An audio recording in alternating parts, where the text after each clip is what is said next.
Ketika mata dan pikiran tertuju pada Pilpres 2019, partai politik seakan melupakan pemilihan legislatif. Di tengah dorongan menghimpun koalisi untuk Pilpres, antar parpol koalisi di kedua belah pihak juga berkompetisi untuk menempatkan kader sebanyak-banyaknya di kursi lembaga DPR. Seperti apa strategi dan juga tahapan yang akan dilakukan parpol dalam berkompetisi secara sehat dalam Pileg tanpa mengurangi arti berkoalisi dalam Pilpres. Kita akan diskusikannya pada pagi hari ini. Kami kedatangan banyak sekali narasumber di sini. Cukup ramai, ada Taufik Basari, Ketua DPP Partai Nasdem, dan juga Sumardi, kampanye manajer dari Partai PSI, dan ada Bang Ray Rangkuti di sini, pengamat politik. Selamat pagi Bapak-bapak. Terima kasih sudah meramaikan Metro Pagi Prime Time pada hari ini.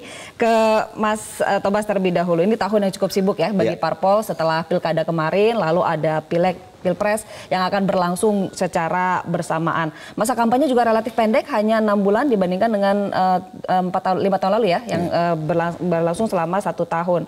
Persiapannya sudah sejauh mana nih? Ya, kita memang sudah mempersiapkan diri sejak lama ya, sesuai dengan tahapan-tahapan yang ada. Jadi saat ini memang sebentar lagi tanggal 23 September kita akan memasuki pertarungan yang sesungguhnya, karena saat itu sudah masuk masa kampanye. Segala lini sudah kita siapkan, pemainnya sudah kita siapkan, pembagian peran sudah kita siapkan. Jadi kita sudah tidak sabar sebenarnya menunggu nanti tanggal 23 September sudah kita siap akan perang, bermain. Ya? Oke, target berapa kursi? Target kita 100 kursi, kita punya program namanya 100 and up, jadi target 100 kursi kita harapkan lebih dari itu. Kemudian kita juga menargetkan masuk 3 besar untuk pemilu kali ini. Oke, untuk PSI ini pertama ya, pemilu pertama untuk PSI, bagaimana persiapannya? Ya, ini merupakan pemilu pertama buat PSI sebagai partai baru, dan ya tentunya karena kami fokus pada anak-anak muda. Secara persiapan memang karena partai ini sudah disiapkan sejak 4 tahun yang lalu, dan pada proses kami menentukan dan memilih caleg-caleg kami tentu ya dengan pertimbangan strategi sesuai dengan pilihan-pilihan sasaran pemilih yang ingin kami ambil gitu ya. Jadi itu terlihat dari misalnya secara rata-rata caleg-caleg PSI itu umurnya 39 tahun dan hampir 70%-nya itu adalah di bawah 45 tahun. Jadi ya saya kira PSI memiliki strategi khusus sebagai partai baru yang mencoba menawarkan alternatif yang berbeda dibandingkan partai-partai lain tentunya. Kalau PSI targetnya apa nih di Pileg kali ini? Untuk Pileg kali ini pada posisi kami sebagai partai baru tentu bagaimana kami bisa masuk ke parlemen di Senayan ya. Jadi itu merupakan target yang realistis saya kira bagi partai-partai baru. Setidaknya lolos ambang batas parlemen. Iya, itu salah satu poin penting. Tapi banyak lembaga survei, setidaknya ada 2 lah yang sudah menyebutkan bahwa ini PSI terancam untuk tidak lolos nih. Bagaimana PSI menyikapinya? Bagi kami di PSI ya, kami berterima kasih dan menghargai riset-riset tersebut. Tentu itu merupakan sebuah masukan yang berharga bagi PSI. Dari situ kami tentu bisa mengetahui posisi kami sekarang seperti apa dan apa yang harus kami lakukan gitu ya. Tapi kalau kita lihat dari hasil riset tersebut memang tidak hanya PSI ya, bahkan partai-partai lama juga sebenarnya belum mampu untuk melewati ambang batas parlemen itu sendiri gitu. Jadi memang pertarungannya masih menarik, dan ya saya kira karena Pileg dan Pilpres ini berbarengan, saya kira akan sangat menarik sekali. 2019 ini akan sangat berbeda, dan banyak partai-partai dengan tawaran-tawaran yang tentunya berbeda juga.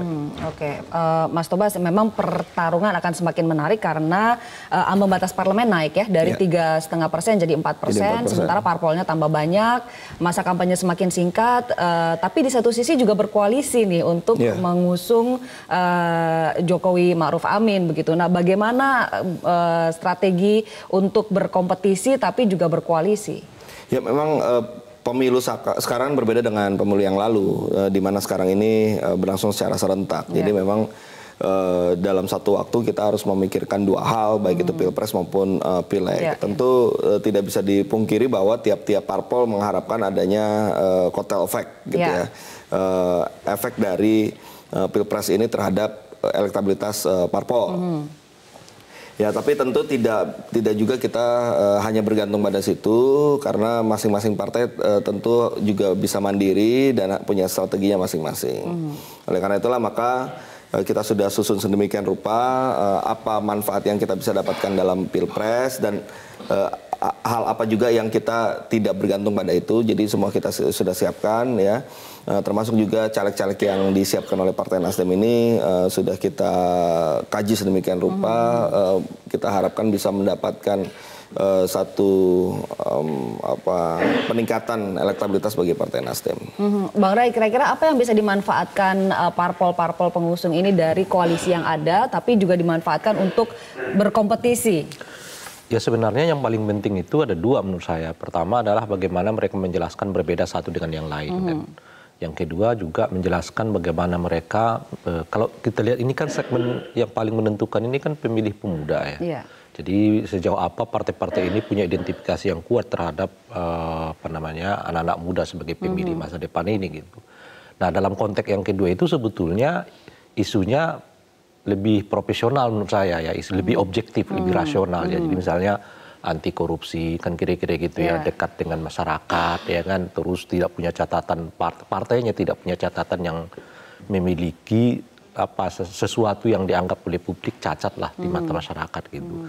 Kalau tiga ini bisa dijaga sebetulnya kalau pemilih kita itu bukan secara umumnya ya, bukanlah pemilih yang dogmatis gitu. Rata-rata kan kalau kita lihat sekarang ini misalnya party ID kita nggak lebih dari 10%. Artinya 90% pemilih kita itu punya kemungkinan untuk berpindah-pindah partai gitu. Hanya ada sekitar 10 yang memang 10% yang mengatakan ya saya do partai ini ya dan sebagainya. Tapi 90%-nya mereka bisa pindah-pindah dengan sangat cepat ya, dengan tanpa apa istilahnya itu ya, merasa bersalah ya macam-macam dan sebagainya. Jadi pangsa pasarnya sebetulnya terbuka dengan sangat luas mengingat jumlah pemilih kita yang 90%-nya hingga sampai hari ini gitu ya belum menyatakan pilihan mereka ke partai tertentu gitu. Nah, oleh karena itulah identifikasi terhadap pemilih yang begitu besar ini penting dengan istilah saya itu dengan suasana yang secara umumnya pemilih kita lebih profesional gitu.